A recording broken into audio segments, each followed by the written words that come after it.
TONI BRAXTON snaps at Tamar after secret love affair leaks. The explosion didn't happen on stage. It didn't happen online.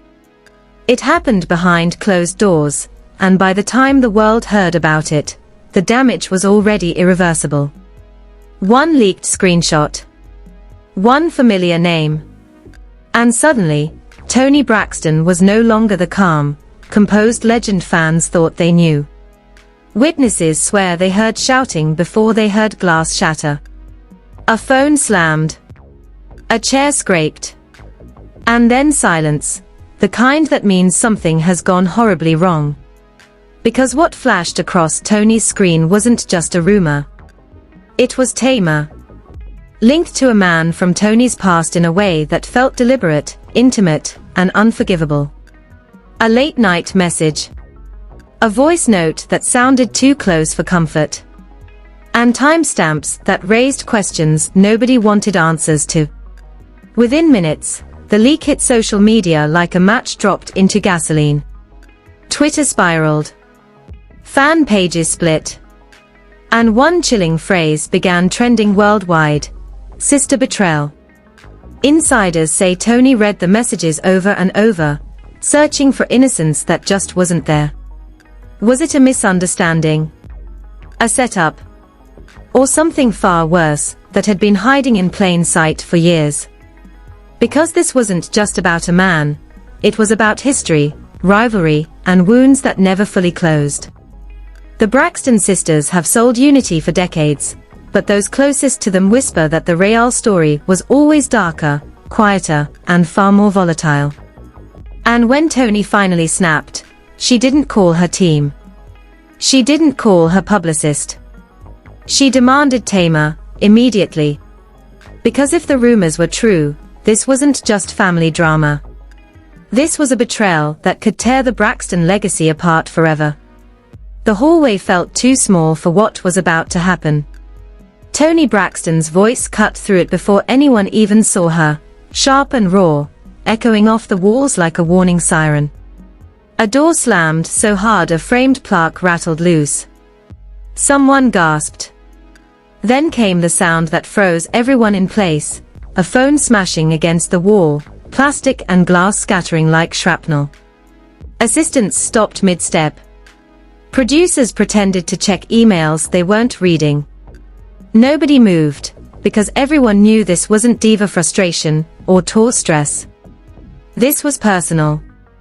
Deeply personal.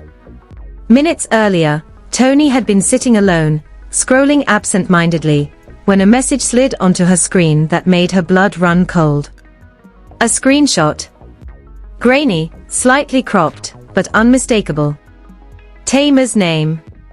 Front and center. Paired with a contact Toni hadn't seen in years, a man she had loved quietly, painfully, and never fully healed from. The timestamp read 2:17 a.m. The message was simple, almost harmless on its own: "Are you still up?" But beneath it sat a voice note icon, already played. And that was enough. Toni listened to it once. Then again. The voice was warm. Familiar. Intimate in a way that doesn't belong to casual industry friendships. Her hands started to shake, not with anger at first, but with disbelief. Tamar wouldn't. She couldn't. Not her sister. Not after everything. But betrayal doesn't ask for permission, and suspicion doesn't need proof. All it needs is history, and the Braxton family had plenty of that. To the world, Toni and Tamar were sisters wrapped in harmony and humor, surviving fame together, laughing through chaos on red carpets and reality TV confessionals. But insiders knew the truth lived somewhere else. It lived in long pauses during interviews. In jokes that cut a little too deep. In moments where one sister spoke and the other's smile tightened just enough to notice. Toni was the first star. The voice. The standard. The one the industry crowned and never let rest. Tamar grew up loving her, admiring her, and slowly suffocating under the weight of that shadow. Their childhood taught them to survive, not to confront. Feelings were swallowed whole. Pain was prayed over, not processed. Their mother raised them to keep the image intact, no matter what cracked underneath. So jealousy learned to hide. Resentment learned to whisper. And competition learned to wear a smile. By the time Tamar found her own spotlight, the distance between them had already formed, invisible but heavy. That distance widened the day Tamar stopped asking for approval. When she said out loud, "I'm not the little sister anymore," fans cheered. TONI smiled. But something shifted behind her eyes. Not hatred. Fear. Fear of being replaced. Fear of being reduced to history instead of presence. Fear that the one thing she'd built her identity around, being first, was slipping from her grasp. The man at the center of the leak had always been a ghost in TONI's life. A quiet chapter. A love she never publicized, never fully explained. He wasn't flashy, but he understood her in ways fame never did. They didn't end because the love died. They ended because her career demanded more than he was willing to give, and she chose the stage. That kind of ending doesn't close cleanly. It lingers. Years later, Tamar met him too. Not as forbidden history, not as off-limits, just as another industry connection. They worked in similar circles. They talked. They laughed. And because no one ever warned her, because silence had always been the Braxton family's language, boundaries were never drawn. What TONI never spoke became space Tamar didn't know she wasn't allowed to occupy. When the rumor hit the internet, it spread faster than facts ever could. Blogs didn't wait to verify. Twitter didn't wait to think. Secret affair trended within hours. Fans dug up old clips, old photos, moments that suddenly looked suspicious in hindsight. A hug that lasted too long. A laugh that sounded too familiar. And the narrative hardened before either sister said a word. TONI's anger wasn't immediate. It simmered. She replayed the voice note again, trying to hear innocence, trying to convince herself it meant nothing. But all she heard was her own past echoing back at her. The love she never healed from. The wounds she buried to keep moving. And the terrifying possibility that Tamar knew exactly what she was touching. When TONI finally stood up and threw her phone, it wasn't about one message. It was about decades of unspoken tension erupting all at once. About being the strong one for so long that no one noticed she was breaking. About feeling like her own sister might have crossed a line she never thought needed explaining.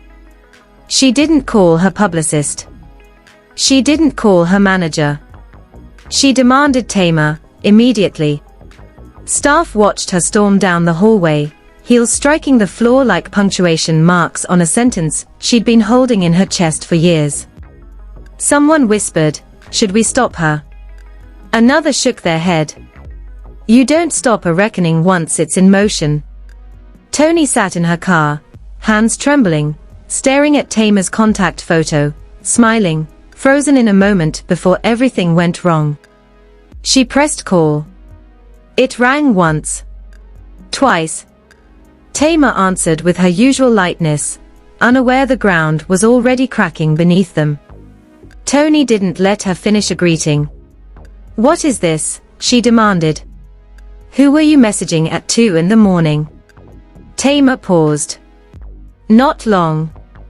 Just long enough. "Is this about that screenshot?" she asked carefully. "You know the internet edits everything."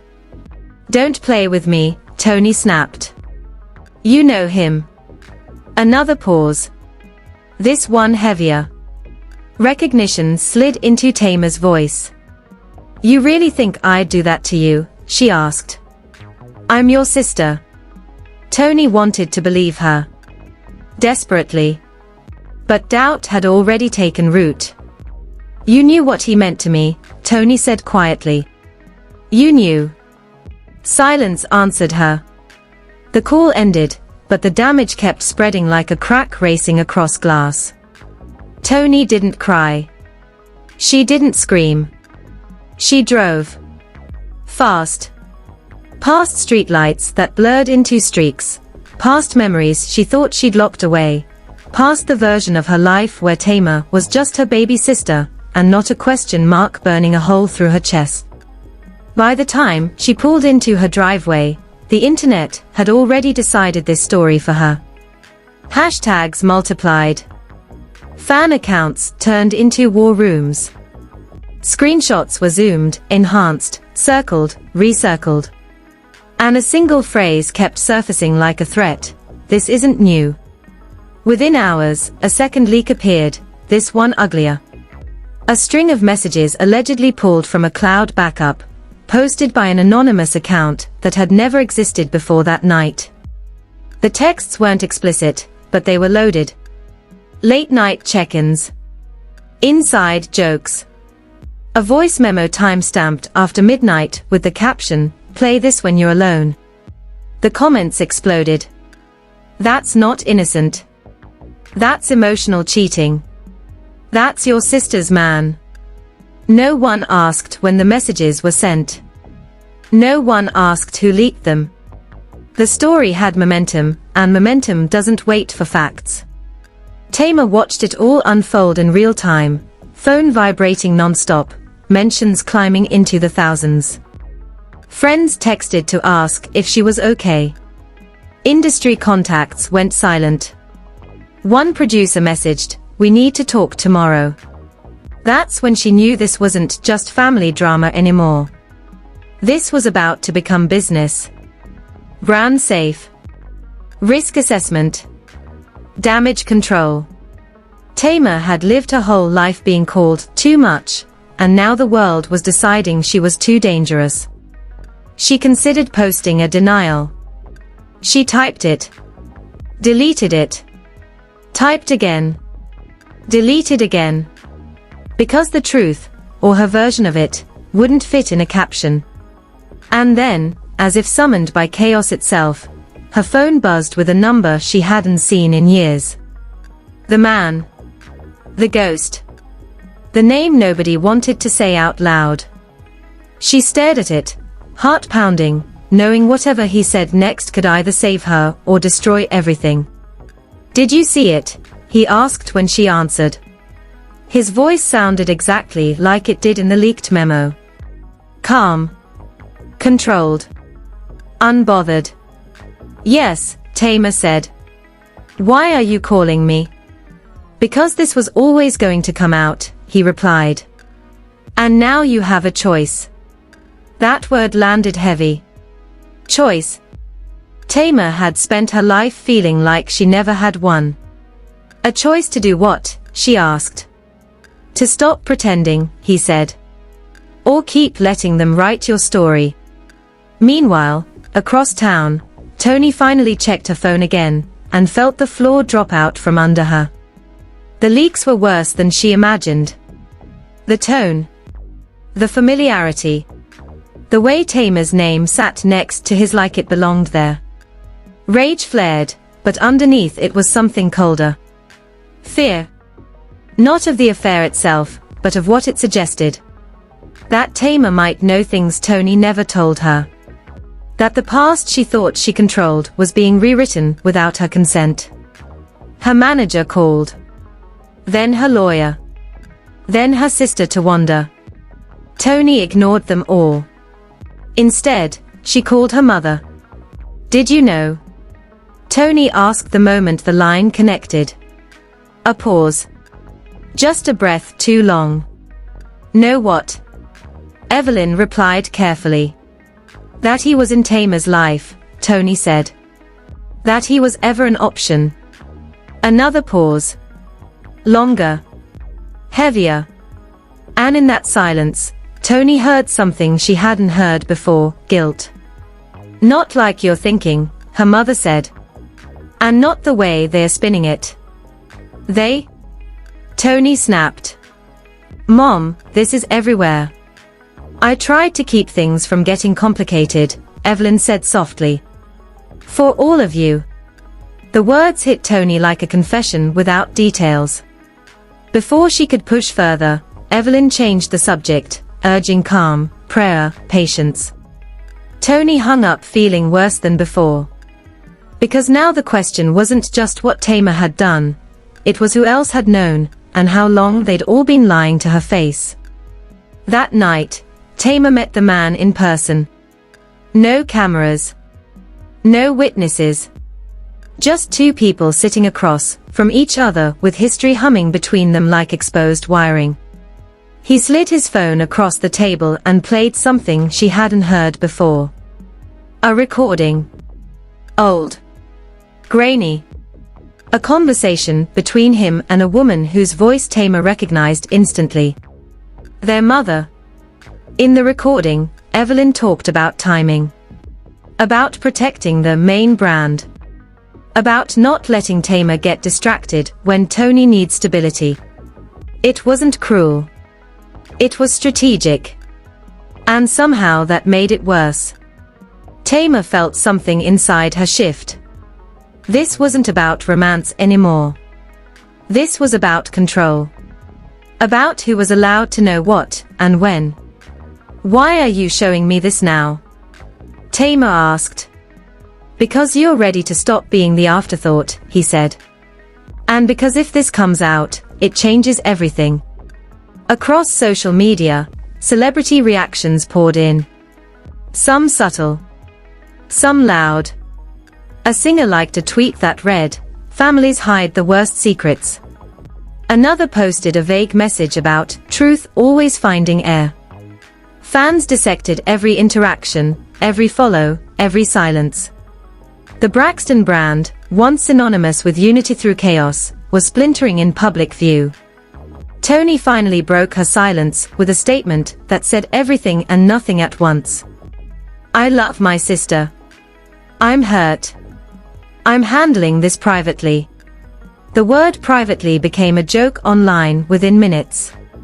Nothing about this was private anymore. Then came the clip. A short one. Shaky. Clearly recorded from a phone hidden in a pocket. It showed Toni and Tamar crossing paths backstage months earlier. A moment fans had forgotten. In the clip, Toni leaned in and said something under her breath. Lip readers went wild. The consensus? Don't cross that line. The clip went viral, reframed as foreshadowing. Proof, people said, that Toni had warned her. Tamar saw it and laughed, a sharp, bitter sound. I didn't even know where the line was, she said to no one. By morning, producers were calling both sisters about specials, sit-downs, controlled environments. Toni declined all of them. Tamar didn't. Not yet. Because the man had made her an offer that changed the stakes completely. He was going live. With or without her. And he was naming names. If you're there, he told her, you get to tell your side. If you're not, they'll say you hid. Tamar stared at her phone, watching the countdown he'd posted to his story. 12 hours. Then 11. Then 10. Fans noticed. Panic spread. Toni refreshed her timeline again and again, dread curling tighter with every tick of the clock. Because if Tamar went live with him, it wouldn't just expose a rumor. It would expose decisions made years ago. Decisions that kept one sister safe and another in the dark. And once that door opened, there would be no closing it. As the countdown hit 5 hours, Toni sent one message to Tamar. Just 4 words. Please don't do this. Tamar read it. Let it sit. And for the first time in her life, she didn't answer right away. The countdown hit 0 without warning, and the internet held its breath. Thousands refreshed at once. Lives paused mid-sentence. Notifications exploded. And then the screen went black, not with silence, but with anticipation, so thick it felt like pressure on the chest. For 3 full seconds, nothing happened. Then, no glam. No filter. No smile. Just her, shoulders squared, eyes tired but steady. The reaction was instant chaos. Comments screamed betrayal and bravery in the same breath. Tamar didn't look at the chat.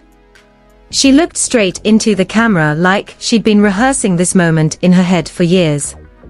"I didn't come here to expose my sister," she said quietly. "I came here because I'm done being quiet for everyone else's comfort." Across town, Toni watched from her living room, lights off, phone in hand, heart pounding so hard she could hear it in her ears. She didn't tweet. She didn't call anyone. She just watched, because whatever happened next was already out of her control. Tamar spoke carefully, but every word carried weight. She didn't confirm an affair. She didn't deny a connection. Instead, she talked about history, about being kept out of rooms where decisions were made, about finding out years later that choices had been made for her own good. She mentioned recordings without playing them. She mentioned conversations without quoting them. And somehow, that restraint made it worse. Then the man leaned forward. "There are documents," he said. "And there are recordings. And there are reasons certain things never moved forward when Tamar was ready." The chat exploded. "Play them. Drop it. This is sick." Tamar raised a hand, stopping him. "Not yet," she said. That single phrase changed everything. Because it meant she had more. The live ended abruptly, no goodbye, no explanation. Just a cut to black. And the silence afterward was deafening. Within minutes, news alerts fired off. Blogs scrambled. TV producers rerouted entire segments. The Braxton name dominated every platform, not as legacy, but as liability. Toni's phone finally rang. "Evelyn." Again. This time, Toni answered. "You let this get too far," Toni said before her mother could speak. Evelyn's voice was shaking. "I was trying to hold the family together." "And now?" Toni asked. Silence. The same silence that had protected them for decades. The same silence that was now destroying them in public. By morning, fallout was everywhere. Brand partners paused campaigns. A scheduled appearance was quietly cancelled.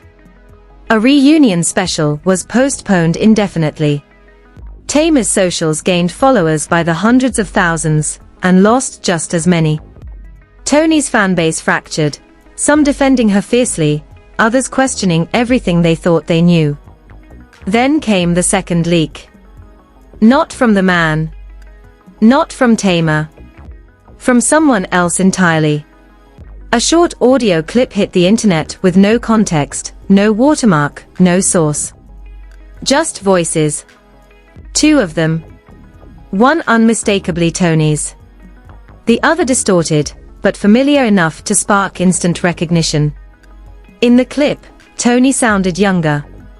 Tired. Saying, if she knows